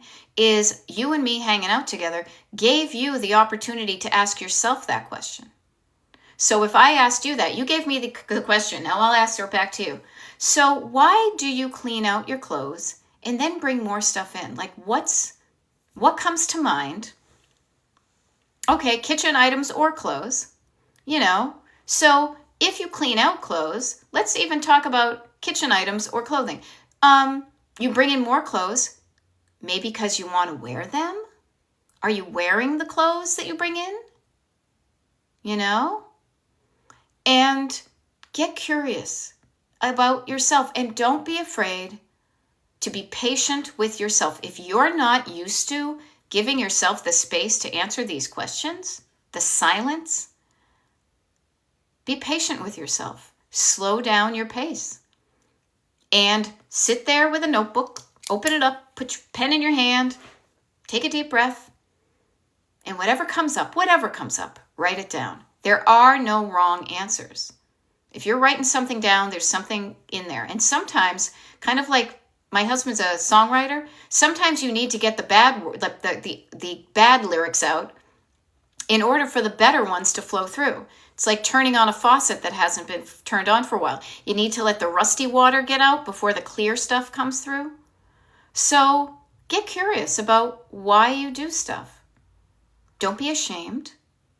Get curious. Make it a safe place for you to sit down with your thoughts. And nobody else has to read what you wrote. You can burn it if you want. You can tear it up into a million little bits, or you can save it for the rest of your life. It's up to you. But the act of getting the flow of your thoughts out onto paper can be so illuminating. Yeah. And many times it can be habits. Yeah. Okay. Now, I love this. Kara is using the next half hour as an accountability comment. I sorted all my jewelry. I sold 3 bags and then went to Maine And then my best friend's dad fell. So I'm starting up again. Yeah. So I start again. I love that. Now, Leslie says, I was using thrifting as entertainment and stress relief. Yeah, me too. I also used thrifting and shopping to keep me from feeling lonely, to give me some structure during my days where I didn't know what I wanted to do. But man, I knew how to drive to the, all those thrift stores out there on Route 422. And it kept me occupied. It gave me structure. And it gave me that sense of what's something unexpected that I might discover here. Kind of like that treasure hunt feeling. And it was really fun for a while. I love it. Leslie is now changed.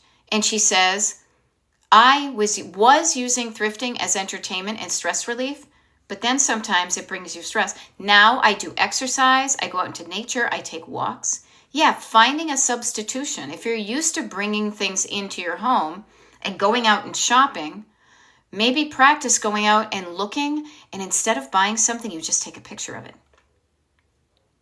That can be fun. You can capture it with a photo and not necessarily need to bring it in there. If you took the photo, let's say up there, and you said you kitchen gadgets, do I really need these kitchen gadgets? Bring the photos home and then take a look at your kitchen gadgets you already have and wait 24 hours. If you still feel like you need that thing. Now, I'm not a kitchen person, but I have been known to buy things that have the same colors as my kitchen, even if I don't use them. So I need to be mindful of that. Okay? Yeah, so notice Anastasia. Notice when you say, I see a pile of laundry and it's overwhelming. I would say, I feel overwhelmed. And I say to myself, and that's what you write down, it's ridiculous to have this pile. Notice how judgy you're being, how mean your backseat driver is. That's ridiculous. Don't judge yourself. How about just taking the drama out of it? That's a pretty big load of laundry. If I want to have underpants for tomorrow, I should probably do some laundry, right? Take the judgment out of it. Judgment, being judgy, is going to slow you down and make you feel like crap. Okay? Yeah. Okay? So I offer to you, catch yourself. When you see that your backseat driver, that's the voice, that's what I call my voice, that's very unhelpful, and is in the back just crabbing, don't do that, do this, drive this way. You shouldn't go there, you should go here. That's the backseat driver, right? I almost picture almost like Fred Flintstone, not Wilma's mother. Remember like the mother-in-law? Just somebody there always saying, don't do what you want, do what I want you to do. Okay? So I will just offer to you, catch your backseat driver and write down what they say, because what they say is given power over you to make you feel crappy. When you learn the words they use to make you feel bad, you can look for those and stop them before they make you feel bad again. Shh, quiet back there. I'm not listening anymore. You do not have the power to hurt me, right? And Leslie does say, and it's true, it really does help to bring less in. And when you're bringing less in, you're going to be happy with what you have. If you're not happy with what you have, get the balance right, as Depeche Mode would say. The quality, the quantity, how things work, what you like. And things may have worked for a while and now they don't. You may have to, buy new clothes or something. Yeah. Yep. So notice Anastasia says, I keep pulling out stuff to wear. One of the things, I will give you a very practical kind of decluttering hack that I have used for so long, I kind of forget it even exists. Oftentimes, there's a limbo between 100% clean clothes and clothes that are really needing to be washed. And so many of us will wear stuff 2 or 3 times. I have hooks, multi-hooks. Actually, you can see one right now because it's empty because I cleaned it off. See right there? I have a hook on the back of pretty much every single door in this house to hang things that are kind of in that limbo state. Pants I might wear again, a hoodie I might wear again, a dress I might wear again. Not so much socks and undies, but a bra I might wear again. I hang it up so it doesn't clutter up a surface, a bureau, a floor. And that helps me to re-wear my clothes, and perhaps I don't do as much laundry. So think about that. Where's another place? If the clothing in your giant pile is stuff you're going to wear again, maybe find a place to put those things that are okay to wear. Also, maybe you just bring some of those, what is your laundry system? Because you have a system of laundry. I used to be a process engineer. So strange, but so helpful. And notice your routine, your habits of where you put your dirty laundry. Do you have a container you could put it in instead of the floor? Yeah. And do you put it on the floor, or do you have a container? And it doesn't have to be a fancy dancy hamper that says hamper on it. It can be a cardboard box from, Amazon. It can be a giant garbage bag. It can be a place. Yeah. So I just offer to you, get curious about what you do and how you do it. And see, and I love efficiency. I love to make elegant systems because then it's just less pressure. So we used to have our clothing on the floor in the bedroom. And then it was like, well, let's put our clothing in hampers. But I didn't like the look of a hamper there, so I found a place in the closet in the bathroom to put the hampers. And now we have trained ourselves to put our dirty clothes in those hampers when we take them off. And then when those hampers they're like these cheapo mesh things we got, that when they get to a certain point, we know that when it's about 3/4 of the way full, that amount of clothing is the amount of clothing that easily fits into the washing machine. And we have them categorized. It's one is dark clothes, one is, light clothes.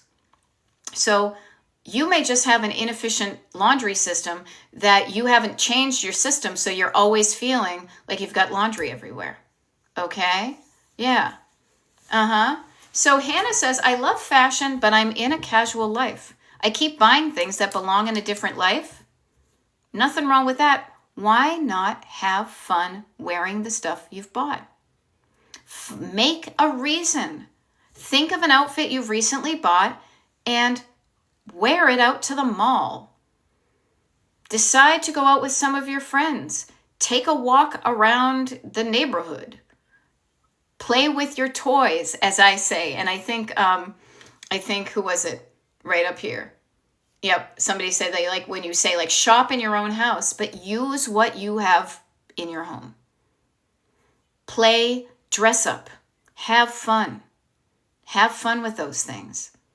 I love it when I see people looking fashionable, even though for the most part I'm wearing a black t-shirt. I love seeing fashionable people that take the time and the effort to really look smart. So, but notice you have the habit of buying stuff but not wearing it. Yeah, play house. Have fun with your stuff. Yep. Yeah. So get curious about what your backseat driver is saying that discourages you from wearing those fashionable clothes. There's a sneaky whisper of something that they're saying that's making you not change out of your casual clothes into your more fashionable clothes. Maybe you wear your fashionable clothes to the Goodwill, or maybe you go to the high-end mall near you and you walk around and you're in the vibe of that place.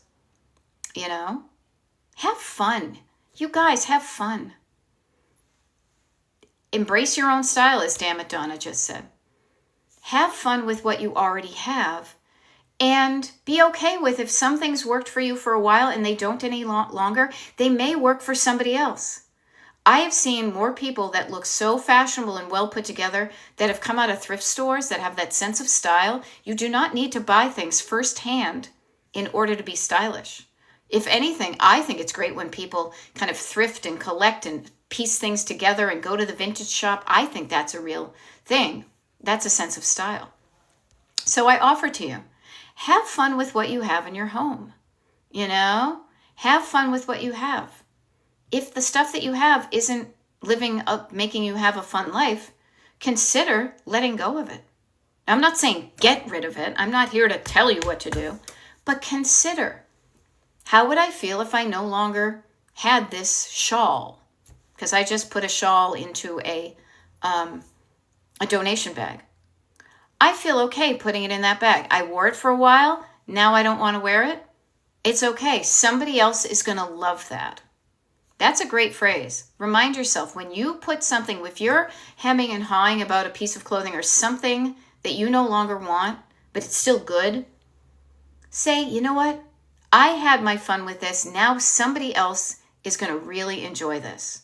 And I get to be the fairy godmother to share that thing, to put it back out into the world so somebody else can connect up with it and use it. Okay? So this is how I coach. I usually don't coach for 2 hours in a row, so I will be signing off in about 11 minutes at 3 p.m. Eastern, but I had a little bit of wiggle room because I've scheduled my days. I declutter my days, and I had some time today to meet new people. So one of the reasons I've hung on for so long is I love the people that hang out with me on a regular basis, but I also love to be around to connect up with new people who may think that they're the only person who has clutter and may not know that there's help out there. So Destination Decluttered, that's what I do. I do TikTok lives and YouTube lives almost every day. There is a schedule, and the schedule is available to people in the email group. If you want to join the email group, it's free and low key. You go to my website. My website is destinationdecluttered.com. Sign up for the email group, and then you get an automatic email that gives you a link to a hidden page on the internet that gives you, as I like to call it, like the TV guide. Okay? So I love this. Erin says, this has been great. It kept me in the office and I didn't give up. Yeah, and you know what's great? I love that you stuck to it. I love that this encouraged you to keep on going. So yay you. And I also want you to take a break when I sign off at 3 o'clock and be proud of what you got done. Be proud of what you got done. Yay, Erin. Yay, me. Check out what I got done. I showed up and did something that I didn't think I'd be able to do. And one of the things that helped me do it was accountability and encouragement and maybe this live connection. So maybe the next time I do a live, you say, what else can I do when she's doing a live? And you look at the schedule and you put it on your calendar. Do more office decluttering when Beth is doing another live. And I've got Wednesday, September 3rd is tomorrow. We've got a late night one. We've got an early morning one. Thursday I've got one. Then I'm off for a few days. Okay? So I love this. Good stuff. And yay, Leslie is saying anyone who hasn't, get on the mailing list. It's a great resource. Yes, I love the fact that we can still remain in touch if one of these social media platforms goes bye-bye. Okay? So I love that. Yeah, and Hannah says sometimes it's a tough subject to bring up with your friends. Yeah, many things can be. I so appreciate you and everyone here. Yeah, it's a really cool group of people. I feel so lucky that whatever I'm doing is attracting such cool people, encouraging, friendly, love-filled, you know what I mean? Such good people. We rarely, if ever, get a TROLL. And when we do, boop, we kick them to the curb immediately. So just because your friends don't get it doesn't mean that there's anything wrong. Your friends also may be hiding clutter, or there may be those random people who aren't cluttered, but there are people who get it. That's us. But we also know what it's like to be stuck, and we can help you change that. And that's why I do one-on-one coaching. That's why I do these lives. We've got the declutter parties. We've got 3 of them coming up this month. And there are also such a wealth of resources for the recordings of these TikTok lives and YouTube lives. So if there's one where I said something that was meaningful to you, maybe you write down, like, remember when Beth said, and put the date and say TikTok, and then you can go find that again. And the great thing is about that wealth of videos. You can tell I'm getting tired because I'm stumbling on my words. Everybody learns a little bit differently. So live is a way to learn, but also having the video to replay, to slow down, to speed up, to skip to the parts that were important to you, to watch it maybe with what do you call them? You know, subtitles. And who knows what the heck they're going to say that I said, you know? And so I offer to you too, write down these things. Now I love it. Anastasia says, I remember everything you say. Better you than me. I once it's out of my head, my mouth, people say, could you just say that again? I'm like, I'm in the moment, man. I'm jazz. I'm riffing here. You know, it's not repeatable, but I could probably go back and watch the video. But I'm so glad that what I am saying is helping you, Anastasia, and everybody. because that's the only reason I'm showing up. I'm here to help, not hurt, to encourage, not discourage, to remind you you can do the stuff. And when you learn how to declutter your home, you are decluttering your life. You are saying yes to the things you want and no to the things you don't want. And you're getting better at filtering out those things and not even letting them get in near your house.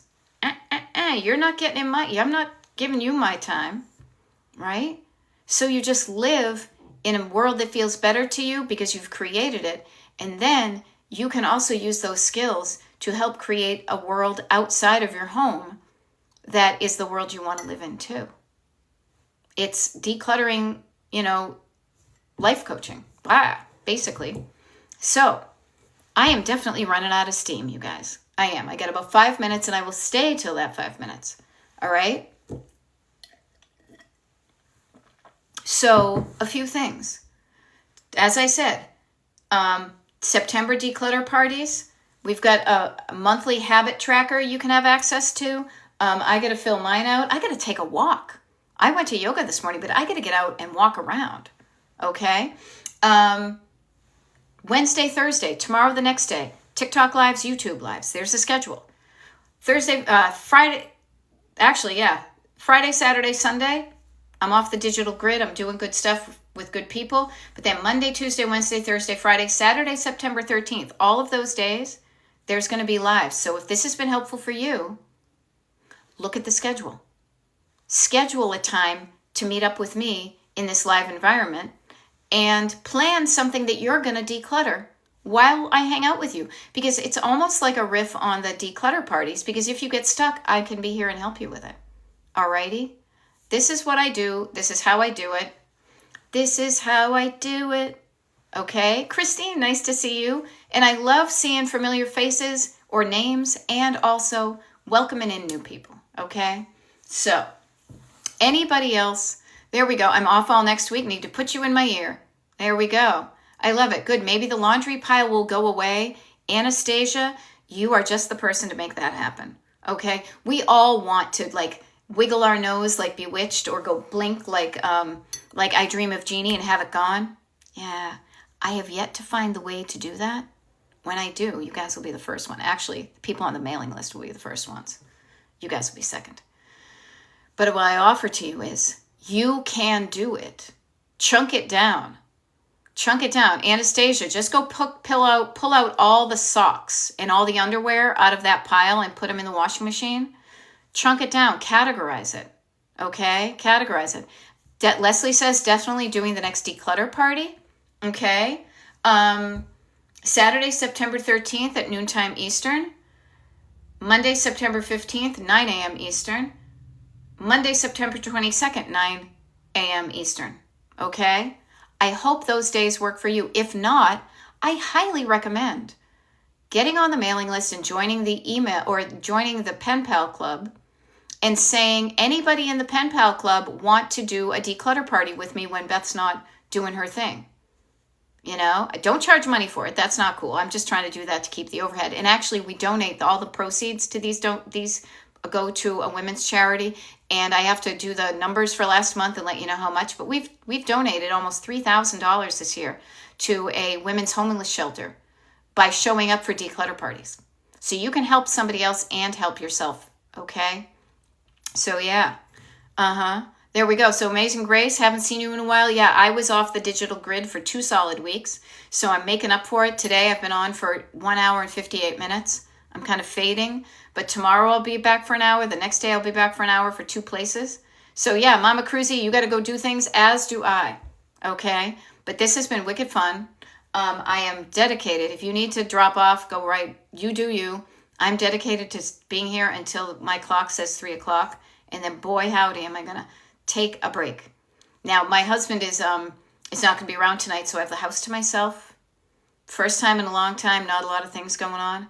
But yeah, the one thing I will say is, if you like what you hear and you want to tune in again, make sure you're part of a member of the email group, destinationdecluttered.com. Okay? Anastasia, yes, go pick up your car. Okay. I'm here to help you. The schedule is there, and that's about all I get. Yeah, we got this. We can do this. Okay. It's going to be a fun fall. All right. We're going to get ready for the holidays. Yeah, we're going to declutter so your holidays are not as freaked out as they might have been last year. All right. Just planting that seed. I know it's only September, but October, November, December, we're getting there. Okay. So we'll have a fun fall together. And we'll learn some stuff. Okay. Yay. It hit 3:00. I'm going to sign off now. Thank you for hanging out. And I will see you tomorrow on TikTok and YouTube. And if you want to know what time, you know what to do. Okay? Bye.